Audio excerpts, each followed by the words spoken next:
gue Rivo, dan kali ini kita akan ngobrolin seputar manajemen risiko dan asuransi. Dan tentunya kita akan masuk ke dalam bab pendahuluan dulu atau bab pengenalan terlebih dahulu, supaya nanti teman-teman bisa lebih mudah memahaminya.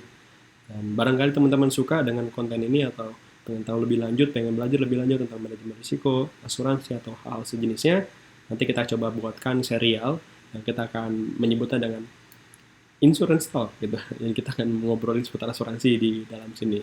Gitu. Dan tidak lupa juga video ini disupport oleh cobains.id, yaitu sebuah website untuk tools asuransi dan literaturnya. Di sini kita fokus ke dalam pengembangan automatic kalkulator asuransi gitu. Teman-teman bisa eksperimen ngitung premi netonya dan manfaatnya berapa yang akan diterima nantinya gitu. Tapi kita akan fokus ke dalam masuk asuransi jiwa dulu, dan tentunya harapan nanti kita akan merambah ke asuransi umum. Nah, nantinya di sini juga ada edukasi. Teman-teman bisa langsung lihat di sini untuk belajar asuransi, tapi di dalam bentuk modelnya tulisan blog gitu, bukan video gitu. Oke, back to topic. Balik ke sini. Di sini gue udah bikin alur apa yang kita akan ngomongin nantinya. Di sini ada dibagi 3 hal. Yang pertama ada manajemen risiko, kemudian kita akan lanjut ke dalam asuransi. Kemudian jika sudah paham, kita akan lanjut ke dalam studi kasus produk asuransi. Jadi kita akan bagi mungkin 2 atau 3 video ya untuk ini. 1, 2, 3 ya kan pasti 3 di video gitu. Dan kali ini kita akan fokus ke dalam manajemen risiko terlebih dahulu gitu. Jadi setelah ini teman-teman bisa langsung next ke video selanjutnya. Nah, kali ini kita akan ngobrolin seputar apa itu risiko, apa saja jenis risiko, dan bagaimana cara mengelola risikonya. Dan tentunya risiko apa saja sih yang dapat diasuransikan, karena ternyata tidak semua risiko itu bisa diasuransikan gitu. Jadi kita langsung masuk aja ke apa itu risiko. Ini gue yakin teman-teman udah paham lah ya tentang apa itu risiko, definisi dari risiko tersendiri gitu kan. Tapi tidak ada salahnya kalau gue reminder ulang supaya persepsi kita sama, jadi kita lebih mudah nanti memahaminya gitu. Nah, di sini risiko yang dituliskan adalah kemungkinan terjadinya bahaya kerugian akibat akan adanya sebuah proses yang sedang berlangsung atau yang akan datang. Nah, ada 3 unsur dari risiko. Yang pertama tidak pasti terjadinya, kedua tidak pasti waktu terjadinya, yang ketiga tidak pasti jumlah kerugiannya. Jadi bisa kejadian bisa enggak ya kan. Ini bisa kejadian bisa enggak juga, entah kapan, minggu depan atau Senin atau tahun depan gitu kan, bisa. Jumlah kerugiannya bisa minus $1.000, bisa cuma Rp1.000, mungkin Rp100.000 atau ya itu. Jadi semuanya tidak pasti. Jadi teman-teman misalkan ada yang bilang risiko itu ketidakpastian, uncertainty, ya benar aja gitu, nggak ada salahnya gitu, boleh gitu. Nah, kemudian jika sudah paham tentang risiko di sini, kita akan lanjut ke dalam jenis dari risiko tersebut gitu. Nah, di sini gue udah bikin ini. Nah, oke, ini agak di dalam jenis risiko di sini kita bisa membaginya dalam 3 hal. Pertama, berdasarkan akibatnya, penyebarannya, dan perubahannya gitu. Dan berdasarkan akibatnya di sini ada dibagi risiko murni dan risiko spekulatif gitu. Untuk risiko murni sendiri intinya adalah risiko yang terjadi. Jika risiko itu terjadi, dia akan hanya mengakibatkan kerugian gitu.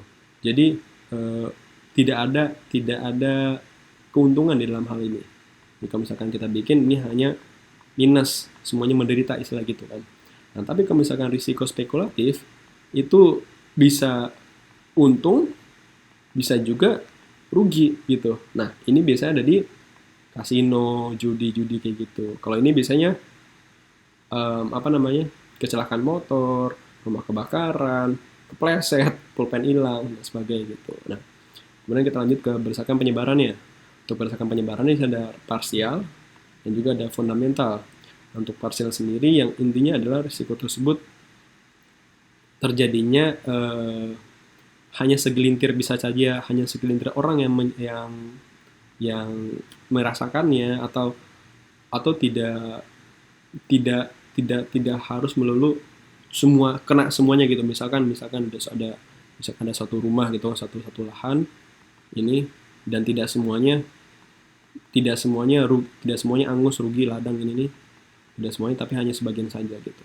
Mungkin hanya seporsi sini saja, dan sisanya ini tidak kenapa-napa gitu.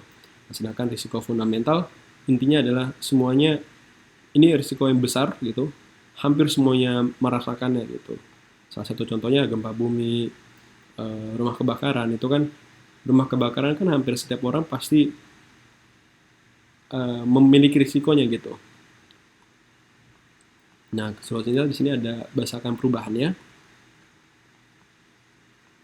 Untuk perubahannya sendiri di sini ada dua, ada dinamis dan statis. Nah, dinamis sendiri itu intinya adalah dinamis ya, naik turun, berubah-berubah gitu kan, fluktuatif gitu. Nah, satu contohnya adalah risiko dari komputer. Risiko komputer ini kan kalau dulu itu tidak begitu besar ya, karena memang kita juga belum mengembangkan yang lebih lanjut. Em, tapi untuk saat ini kan risiko komputer sudah mulai berkembang, seperti virus atau mungkin cyber attack, cyber risk gitu kan, atau mungkin pemalsuan dokumen. Nah, itu semakin seiring zaman, risiko komputer itu semakin bertambah atau berkurang gitu kan. Intinya itu dinamis gitu, berubah-berubah. Tapi kalau risiko statis dari dulu sampai sekarang itu sama. Contohnya apa? Risiko ketika kita memiliki, maaf, risiko ketika kita memiliki pisau. Nah, ini agak jelek tulisannya nih ya, udahlah ya. Nah, pisau. Dari dulu sampai sekarang kan risiko dari menggunakan pisau ya, kalau nggak kepotong, ketusuk, ya kan, kebelah gitu kan, itu saja, tidak berubah gitu kan. Nah, itulah risiko statis. Tapi kecuali kalau misalkan kalian nih teman-teman mencoba inovasi atau memberikan angin gitu kan di pisaunya, setelah ditusuk keluar angin dus gitu kan, jadi lebih besar dampaknya gitu ya, itu masuk ke dalam dinamis. Nah, jadi sesuatu yang sudah ada inovasinya bisa jadi masuk ke dinamis risk gitu, atau risiko dinamis gitu. Jadi setelah kita memahami tentang jenis risiko di sini, kita bisa langsung masuk ke dalam pengendalian risiko gitu kan.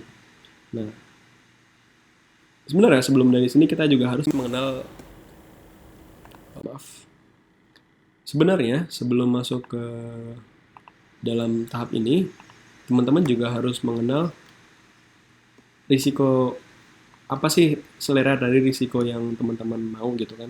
Selera risiko itu maksud gini, ketika teman-teman seleranya tinggi, selera risiko tinggi, teman-teman mungkin saja mau bermain saham gitu kan. Tapi kalau misalnya teman-teman seleranya risiko rendah, ya teman-teman pasti nggak mau main saham gitu. Nah, kita coba di sini ya. Nah, di sini ada matrix gitu kan, matrix atau mapping lah ya, matrix ya bisa dibilang. Nah, matrix ini semakin besar, semakin atas, frekuensinya semakin tinggi atau semakin sering terjadinya, semakin mungkin terjadi, dan semakin ke kanan ini semakin besar dampak kerugiannya nantinya gitu. Nah, di sini teman-teman bisa cobain aja kayak tadi misalkan kita saham gitu kan. Kalau misalkan teman-teman main saham atau berkegiatan di saham, bukan main ya, berkegiatan lah ya kita bilang ya, jangan main lah, itu kesana kayak kurang bagus lah gitu. Nah, beraktivitas di saham itu kan fluktuatif banget gitu kan ya. Jadi sudah pasti dia high risk gitu. Misalkan dia terjadi kerugian, ya hilang udah gitu kan. Berarti bisa jadi dampaknya 5 gitu di sini. Nah kan, ya sekitar sini lah istilah gitu. Nah, kemudian ada probabilitasnya. Apakah saham sering naik, sering turun? Bisa jadi. Apakah saham mungkin banget terjadi? Bisa jadi gitu. Tapi untuk saat ini kita bisa melihat saham-saham itu nggak semuanya turun banget ya, maksudnya tidak setajam itu kan, masih bisa dikendalikan. Jadi kita bisa naruhnya di 5 atau 4, 4 mungkin lah ya. Maaf. Ini ada. Ini. Maaf, ini agak susah juga ya pakai MacBook karena gue itu pengguna Windows sebenarnya sih. Oke. Balik, bisa 4, bisa 5 gitu kan, terserah teman-teman. Ya, ini cara ngisi ini sebenarnya terserah teman-teman ya, sepengetahuan teman-teman aja, apakah itu besar atau kecil gitu. Nah, untuk kali ini kita masukin saham di 4 gitu. Nah, setelah kita tarik garis lurus ini ke sini, nah kita akan menemukan titik potongnya. Nah, di sini titik potongnya. Artinya saham taruh di sini, saham gitu. Dia dampak risikonya gede dan sering terjadi kerugian gitu kan, sering mengalami kerugian, mungkin banget terjadi gitu. Nah, kemudian kita bandingkan dengan tadi kan saham ya, kita bandingkan dengan yang namanya emas gitu, emas. Nah, untuk emas sendiri konsekuensi dampaknya itu bisa dibilang rendah, bisa masuk 2 atau 1 gitu kan. Karena seperti yang teman-teman ketahui, emas itu kan cenderung naik mulu gitu kan. Jadi kita bisa taruh di sini. Jangan satu lah, satu kayak nggak mungkin banget terjadi gitu. Kayak kecil banget terjadi. Bisa aja loss soalnya. Kayak waktu di Amerika tahun 2008 selesai gitu kan. Taruh sini, kemudian probabilitasnya apakah sering terjadi? Yang tadi kita bilang jarang, ya kan? Jadi bisa taruh di 1 atau 2. Nah, untuk kali ini 1 gitu. Setelah tarik garis lurus, taruh di sini. Gitu. Ini terserah teman-teman ya, sepengetahuan teman-teman aja ya, gitu. Untuk selera risikonya. Nah, jadi kita bisa taruh di sini emas. Nah, tujuannya apa sih kita bikin beginian? Nah, supaya kita bisa tahu, misalkan ya selera risiko teman-teman gitu kan. Selera risiko teman-teman itu maunya yang rendah, yang nggak mau yang tinggi-tinggi gitu kan. Risiko ini kita akan membandingkannya dengan tujuan kita gitu kan. Dalam hal ini kita akan ngomongin keuangan ya, saham, emas gitu kan, ngomongin keuangan. Berarti untuk mendapatkan return atau penghasilan gitu yang lebih besar gitu. Nah, kalau misalkan teman-teman pengen yang ya pasti teman-teman tahu lah ya, high risk apa namanya, semakin besar keuntungan, semakin besar juga risiko yang akan dialami gitu kan. Sama itu juga saham, semakin besar keuntungannya, ini saham untungnya kan gede banget dia kalau misalkan ini kan teman-teman beraktivitas di saham gitu kan. Tapi teman-teman juga harus mengingat ternyata dia juga high risk di sini. Nah, semisal teman-teman tadi yang kita bilang selera risikonya tinggi, dan teman-teman bisa aja boleh main saham untuk mendapatkan sesuatu yang lebih tinggi lagi nanti gitu. Nah, tapi ketika teman-teman takut gitu kan, jangan main saham deh, ngeri banget turun gitu kan. Nah, teman-teman bisa ke emas ini gitu, jadi nggak main saham gitu. Nah, di sini juga digunakan dalam teknik perusahaan ya, atau UMKM juga bisa menerapkannya gitu. Semisal teman-teman contoh ya, misalkan ibu-ibu atau teman-teman sini menjual sesuatu barang dagangan, warung atau toko gitu kan, yang pastinya itu teman-teman pasti tahu lah ya, yang namanya buka dagangan itu pasti membutuhkan modal yang besar. Nah, kalau kita masukkan ke dalam sini, modal yang besar itu dia kan bisa dibilang masuk ke dalam kategori saham juga. Maksudnya kategori sama di sini lah ya, modal gitu kan. Kalau misalkan teman-teman menempatkan modal yang besar gitu kan, itu kan bisa jadi kerugiannya gede gitu kan, bisa jadi hilang, bisa jadi loss gitu kan. Tapi harapannya dengan modal yang besar ini nantinya teman-teman bisa mendapatkan keuntungan yang gede juga gitu. Nah, kalau misalkan teman-teman takut, ya teman-teman bisa menempatkan di sini gitu modalnya. Tapi tentunya keuntungannya tidak sebesar yang di atas sini, mungkin lebih kecil gitu. Nah, jadi gunanya matriks di sini adalah untuk mengidentifikasi apakah risikonya nanti itu bisa besar atau kecil. Jadi kita bisa lebih enak melihatnya, lebih paham gitu. Kalau misalkan kita gambarin di sini, oh ternyata kalau misalkan kita taruh misalkan di sini taruh modal Rp1.000 gitu kan, 1000 sejuta lah ya, 1000 gitu kan. Nah, di sini taruh modalnya 20.000 gitu, 20.000. Nah, teman-teman tahu kalau misalkan 20.000 ini lebih gede dan ini lebih kecil gitu kan. Kalau misalkan teman-teman selera risikonya lebih kecil, ya pakai ini. Teman selera risiko yang lebih gede, pakai yang di sini. Tapi juga harus tahu konsekuensinya. Gitu. Nah, semisal teman-teman bingung, ini kan pakai angka ya. Di sini ada ini angka, di sini kan juga ada angka gitu. Nah, teman-teman bisa pakai cara yang sebelahnya. Di sini ada probabilitas, frekuensi, ada kuadran di sini kita pakai ya. Kolom 1, 2, 3, dan 4 gitu kan. Sini nggak pakai angka, kita cuma cukup tulis rendah atau tinggi aja gitu kan. Nah, yang tadi kita bisa bilang modal 1.000 gitu kan, kita taruh sini. Modal 1.000 untuk dagangan warung, ya termasuk rendah risikonya gitu kan. Tapi juga penghasilannya mungkin rendah. Tapi kalau misalkan modalnya 20.000, ini kan lebih tinggi.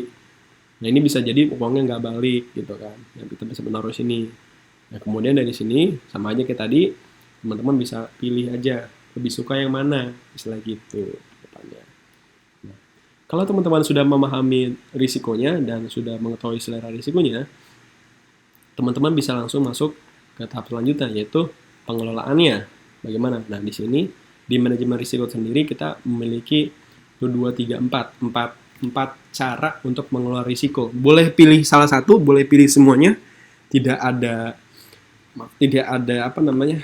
Tidak ada paksaan gitu kan. Terserah teman-teman saja. Di sini ada reduce atau mengurangi, avoid itu berarti menghindari, transfer itu berarti mengirim kepada orang lain, ditransfer nih buat lo aja gitu kan, accept atau menerima risiko tersebut gitu kan. Contoh misalkan untuk accept risiko di sini kenapa kita tulis 7,5%, 60%, 30% dan seterusnya. Ini untuk apa namanya, pos-posin untuk mengetahui kolom-kolomnya, untuk mengetahui porsi-porsinya gitu. Nah, sebenarnya yang lebih baik itu adalah ya kita tidak boleh asal lah istilahnya mengelola risikonya. Entah berapapun jumlahnya di sini, persentasenya itu terserah teman-teman. Yang penting itu jangan asal gitu kan, teman-teman tahu dampak konsekuensinya bagaimana nantinya gitu. Ini untuk contoh saja di sini ya. Nah, ini untuk accept di sini, aduh ini kurang kelihatan ternyata. Untuk accept di sini, nah salah satu contohnya adalah teman-teman menerima risiko ya. Salah satu contohnya adalah apa namanya, teman-teman kehilangan, misalkan teman-teman punya dagangan, punya toko gitu kan.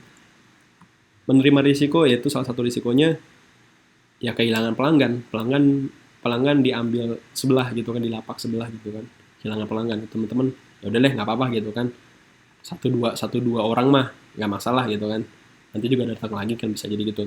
Menerima risiko tersebut gitu kan, apa namanya, pengunjung diambil orang, keuntungannya jadi tidak ada gitu kan, keuntungan dari orang tersebut tidak ada gitu. Nah, kemudian untuk reduce di sini teman-teman berarti mengurangi risiko.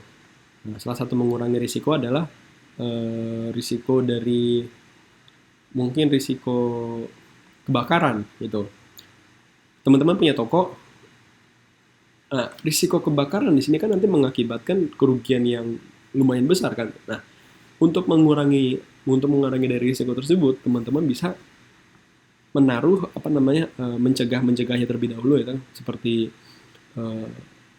teman-teman tahu apar namanya, apar kalau tahu, itu yang buat pemadam kebakaran yang kayak tabung gas gitu. Tabung gas itu ya, nanti kalau misalnya disemprot gitu kan, asap, keluar asap sih, keluar apa itu, cairan apa itu, saya juga lupa itu namanya, gue juga lupa. Nah, atau teman-teman tahu yang di mall-mall itu kan ada sprinkler yang di atap sini, atap biasa di mobil, di basement gitu kan, bisa ditaruh di basement dia gitu. Itu ada sprinkler. Nah, ini kalau misalkan ada asap atau api gitu, ntar dia keluar air gitu, jadi supaya padam gitu. Nah, cara-cara ini adalah cara-cara untuk mengurangi risiko kebakaran gitu. Atau yang paling mudah, teman-teman sebisa mungkin menjauhi yang namanya stop kontak, ya kan, stop kontak. Itu dengan kertas atau dengan air, konsleting atau hal sejenisnya gitu. Nah, itu sudah mengurangi risiko gitu. Jangan menaruh lilin di dekat kompor, jangan menaruh lilin di tempat sofa atau tempat kayu, lemari gitu. Itu salah satu cara mengurangi risiko tersebut gitu kan. Nah, teman-teman bisa lakukan dengan mudah, dengan murah gitu. Kemudian di sini ada transfer risk, itu risiko itu bisa ditransfer itu kemana? Ditransfer ke asuransi gitu. Teman-teman jadi nggak menanggung sendiri, biarkan asuransi itu yang menanggung risiko tersebut. Itu teman-teman tinggal membeli asuransi, dan nanti misalkan terjadi kerugian, nanti asuransi akan membayar kerugian tersebut gitu, tidak susah payah untuk mencari talangan dananya, asuransi bisa langsung membayarnya nanti gitu. Nah, itu ada avoid risk, menghindari risiko. Teman-teman bisa menghindari risiko sebenarnya dalam teoritis itu, avoid risk ini bisa dibilang ada sesuatu cara yang seharusnya tidak dilakukan atau jangan sampai dilakukan gitu kan. Nah, balik ke konteks yang tadi, risiko itu kan untuk mencapai sesuatu itu pasti ada risikonya gitu kan. Jadi gue kasih contoh gini. Kalau teman-teman menghindari risiko telat sekolah, menghindari telat sekolah, itu artinya teman-teman itu tidak usah sekolah gitu. Jadi benar-benar menghindari gitu. Kalau misalkan teman-teman bilang, lah kan kalau misalkan telat sekolah, kalau misalkan nggak mau telat sekolah, ya udah kita bangunnya pagi dong. Nah, bangun pagi ini sebenarnya adalah bagian dari reduce risk, mengurangi risiko gitu. Tapi kalau misalkan teman-teman bilang avoid risk, itu sebenarnya lebih kepada benar-benar meniadakan kegiatan itu supaya risiko itu hilang. Setelah gitu, teman-teman ya, misalkan teman-teman ini ibu rumah tangga atau mempunyai warung gitu kan, teman-teman takut rugi gitu kan warungnya, ya teman-teman gak usah buka warung, kan menghindari kerugian kan gitu, benar-benar hilang setelah gitu. Makanya ini kalau bisa kecil atau bahkan jangan sampai ada gitu, karena sesuatu itu pasti membutuhkan risiko untuk mencapai suatu tujuan yang lebih baik lagi nantinya gitu. Intinya seperti itu ya. Nah teman-teman insya Allah paham lah ya gitu. Kemudian dari sini teman-teman bisa mengalokasikan, terserah mau reduce berapa, avoid berapa, transfer berapa, akses semuanya berapa gitu kan.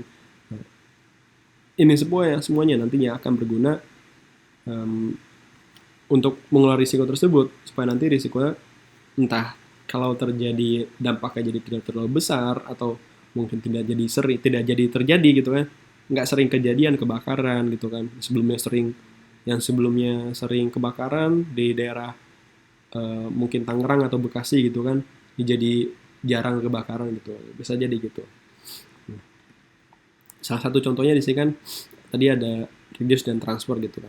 Nantinya kita akan ngobrolin lebih lanjut tentang kedua ini, atau benar fokus ke dalam transfer di sini, atau pindah ke risiko tersebut, asuransi gitu. Nah, setelah mengetahui tentang pengelolaan risiko, teman-teman bisa lebih lanjut ke dalam risiko yang dapat diasuransikan. Yang tadi gue bilang, karena tidak semua risiko itu bisa diasuransikan.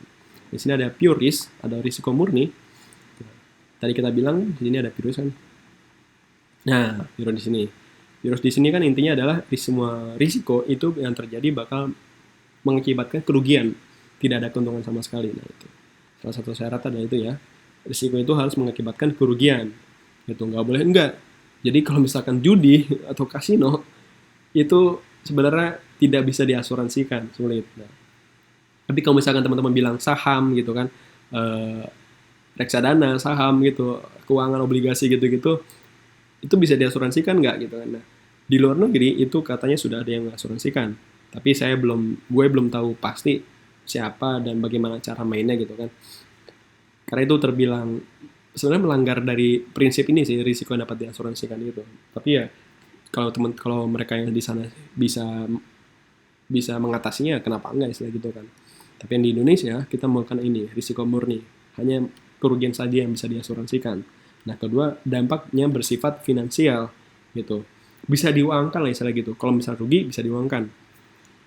Gue kasih contoh, kalau misalkan kecelakaan itu kan bisa diduitin, maksudnya kecelakaan motornya bisa dibenerin, kemudian kita menerima tagihan bengkel atau tagihan rumah sakit, kan berupa uang gitu kan. Tapi kalau misalkan kita kehilangan, misalkan kita contoh ya, teman-teman ini diputusin pacar, atau teman-teman yang sudah menikah di sini istilahnya cerai gitu kan. Nah, ini agak sulit, ini nggak bisa diasuransikan gitu, karena ditinggalin pacar atau cerai itu kan tidak bisa diuangkan emosionalnya istilah gitu. Tapi kalau misalkan cerai itu mungkin bisa lah ya, maksudnya kan ada warisan, ada hak harta lah istilah gitu kan itu. Tapi intinya adalah emosional itu tidak bisa. Atau bisa kita bilang yang lainnya lukisan gitu, teman-teman kehilangan lukisan, teman-teman kehilangan barang yang berharga banget nih misalkan gitu kan, ini barangnya berharga banget nih gitu kan, karena pemberian dari sahabat, pemberian dari teman-teman yang benar-benar disayangi istilah gitu kan. Terus ditanya harganya berapa istilah gitu kan, ini nggak ada harganya, ini mah tak terhingga harganya istilah gitu kan. Nah, ini sebenarnya tidak bisa diasuransikan gitu, karena asuransi hanya mau menerima sesuatu yang bersifat finansial nantinya gitu, Karena kalau misalkan tidak berisiko finansial, susah juga nanti digantinya mau pakai apa. Teman-teman pasti bakal bilang, kurang nih, pasti kurang istilah gitu kan. Karena itu tadi, sulit untuk menentukan harganya gitu. Nah, terus mungkin teman-teman nanya, kalau misalkan lukisan gitu emosional, terus gimana cara ganti ruginya? Nah, nanti kita akan ngobrolin di asuransi gitu. Nah, nanti teman-teman bakal mengetahui tentang agreed value atau nilai yang disepakati. Contohnya untuk lukisan mungkin disepakati di awal, Pak, Bu, kalau misalkan ini hilang, kita akan menggantinya sekian juta ya. Mungkin 50 juta, mungkin 100 juta gitu, atau 5 juta gitu. Jadi entah itu rugi atau hilang atau kenapa-napa, kita akan matoknya dari situ. Jadi tidak seenak hati misalkan, enggak, ini 200 juta gitu. Soalnya ini berharga banget. Nah, itu nggak bisa gitu. Itu mesti disepakati di awal gitu. Nah, kemudian ada hukum bilangan besar atau the law of the large number. Kita lebih sering mengetahui ini ya, law of the large number gitu. Konsep ini adalah intinya risiko tersebut itu harus berjumlah banyak gitu kan. Contoh, kecelakaan motor. Itu kan tidak hanya 1 atau 2 orang yang saja mengalaminya. Bisa banyak gitu kan. Hampir setiap orang itu punya risiko kecelakaan kendaraan bermotor gitu. Kebakaran rumah, hampir setiap orang pasti memiliki mungkin bukan pasti ya, hampir setiap orang memiliki risiko tersebut gitu. Jadi tidak sedikit. Nah, tujuannya apa? Tujuannya supaya premi nanti yang akan dibayarkan oleh teman-teman untuk asuransi nanti itu tidak mahal. Contoh, gue kasih contoh ya. Ya, ada 2 mobil, teman-teman tahu kan mobil mewah, gitu kan, sebut saja misalkan mobil mewah itu apa sih? Ya oke lah, kita bisa bilang di sini BMW gitu kan. Ada BMW, terus di sini juga ada Mercy gitu kan. Ada Mercy gitu, Mercedes-Benz gitu. Dan satu lagi ada mobil yang biasa. Di sini ada Avanza, ada Brio gitu kan. Nah, sekarang gue tanya teman-teman, kira-kira dari kedua kategori mobil ini, mana sih mobil yang paling banyak? Dan pastinya mobil paling banyak adalah ini, ya kan? Nah, mobil paling banyak ini, gitu kan? Mobil yang dikit yang mana? Yang ini dikit, gitu. Nah, kalau misalkan disuruh milih, asuransi lebih milih mana? Pasti asuransi lebih milih yang ini ketimbang yang atas. Ini nggak hampir tidak dipilih gitu kan. Karena ini tadi the law of the large number. Semakin banyak risiko tersebut, semakin banyak risiko yang ada gitu kan, semakin mudah nanti asuransi mengelola dananya gitu. Kalau ini terjadi kerugian, Brio, ini kan murah, bisa dibilang murah. Yang asuransi banyak, misalnya gitu kan. Tidak hanya satu aja, tidak hanya 2 orang, tidak hanya 100, mungkin ribuan, puluhan ribu gitu. Tapi kalau Mercy, yang punya sedikit, asuransi dapat preminya sedikit juga. Tapi kalau rugi, wah habis, asuransi bisa rugi, bisa kolaps gitu kan. Mobil-mobil mewah, misalkan teman-teman tahu Rolls Royce, gitu kan, apa namanya? Ya mobil-mobil mewah seperti itulah, istilah gitu. Itu bisa menimbulkan kerugian yang amat besar gitu. Makanya the law of the large number ini sangat penting untuk diaplikasikan gitu. Semisal pihak asuransi melanggar ini, sudah dipastikan tertanggungnya bakal kena premi yang sangat tinggi. Makanya bisa dibilang teman-teman yang punya BMW Mercy, bapak ibu yang punya Mercy ini pasti preminya mahal banget. Yang ini enggak, lebih murah gitu. Itu salah satu contohnya ya. Nah, kemarin di sini yang pasti ada ketidakpastian. Nah, salah satu syaratnya tadi kita bilang risiko itu pasti ketidakpastian. Kalau misalkan itu sudah pasti terjadi ya, kita asuransi itu udah mau menanggungnya. Contoh, teman-teman atau bapak ibu ini tinggal di dekat perairan, di dekat sungai gitu kan. Jadi di sini ada rumah, terus teman-teman atau bapak ibu tinggal di dekat sungai gitu. Nah, pertanyaannya apakah asuransi mau menanggungnya? Tidak, gitu kan. Kemungkinan besar tidak. Bisa saja iya, bisa saja tidak gitu. Tapi kemungkinan besar tidak. Kenapa? Karena ini bisa dipastikan atau kemungkinan besar mendekati 1 tadi ya kan, peluang itu kan 0 sampai 1, ini mendekati 1 gitu kan. Ini meluap airnya. Gitu. Merembes. Akhirnya apa? Banjir. Nah, kayak gitu-gitu. Jadi kalau misalkan teman-teman atau Bapak Ibu tinggal di daerah banjir, yang sudah pasti tiap bulan Desember, mungkin tiap bulan November itu banjir, nah itu ada kemungkinan asuransi tidak akan mau menanggungnya gitu. Karena melanggar dari ini, ketidakpastian. Itu kan tadi sudah pasti lah ya di bulan-bulan itu bakal banjir atau paling tidak setahun sekali lah. Nah, itu asuransi sulit untuk menerimanya gitu. Kemudian di sini ada kepentingan terhadap objek. Bapak Ibu atau teman-teman di sini harus punya kepentingan, maksudnya hubungan dengan objek yang diasuransikan. Contoh, teman-teman punya rumah, nah habis itu mau asuransi rumahnya. Nah, karena itu, ini rumah kan gitu. Karena itu rumah teman-teman sendiri, rumah sendiri gitu kan, bukan rumah orang lain ya, teman-teman bisa ngasuransiin gitu. Tapi kalau misalkan ini rumah orang nggak dikenal, teman-teman nggak kenal nih, ini rumah siapa, terus habis itu teman-teman datang ke asuransi, mau asuransiin rumah ini dong gitu kan. Ya, punya siapa? Nggak tahu punya siapa. Ya, nggak boleh gitu. Karena ya itu bukan punya kalian, ya bukan punya teman-teman gitu. Hal ini sebenarnya lebih kepada eh, apa namanya? Nanti kita akan lihat di bab pelanggaran atau fraud gitu kan. Pelanggaran-pelanggaran asuransi, kejahatan-kejahatan asuransi gitu. Nah, ini bisa bisa berdampak kerugian yang sangat besar nih, kejahatan gitu. Nanti kita bahas di sana ya gitu. Gitu. Intinya adalah teman-teman harus punya kepentingan terhadap objek itu. Entah itu punya anak jadi asuransi anaknya, asuransi pendidikan gitu kan. Anak orang ngapain di asuransi pendidikan gitu kan, mending anak sendiri gitu kan. Tapi kalau misalkan teman-teman memberikan uangnya kepada tetangga untuk habis itu dia asuransi dia pakai uang tadi, tapi atas nama dia sendiri ya, bukan atas nama teman-teman gitu kan, ya itu boleh, silahkan. Tapi intinya adalah teman-teman kalau misalnya mau asuransi itu harus punya kepentingan terhadap objeknya gitu. Nah, kemudian di sini ada tidak bertentangan dengan hukum, yang udah pasti ya. Nah, contohnya misalkan nih, ini mohon maaf di Jakarta masih banyak ya per tanggal ini ya video ini dibuat gitu kan. Teman-teman pasti tahu lah ada banyak kali gitu kan. Terus ada banyak orang jualan gitu kan, toko-toko jualan di samping kali gitu kan. Itu kan bisa dibilang sebenarnya nggak boleh ya. Karena itu juga tanah tanah pemerintah gitu kan. Tapi ada orang-orang yang menggunakan tanahnya sembarangan, itu kan sebenarnya melanggar hukum gitu kan. Nah, yang melanggar hukum inilah ini tidak boleh diasuransikan toko-toko ini seperti itu. Atau misalkan teman-teman eh, mencuri motor, habis itu motor mau diasuransiin, itu juga nggak boleh. Tidak, itu bertentangan dengan hukum gitu. Nah, ya, gue pikir itu kebegini lagi nih, susah juga makinnya. Ya, gue pikir itu dari materi yang pertama, yaitu tentang manajemen risiko. Itu kan nanti untuk video selanjutnya teman-teman bisa langsung next ke video asuransi ya gitu.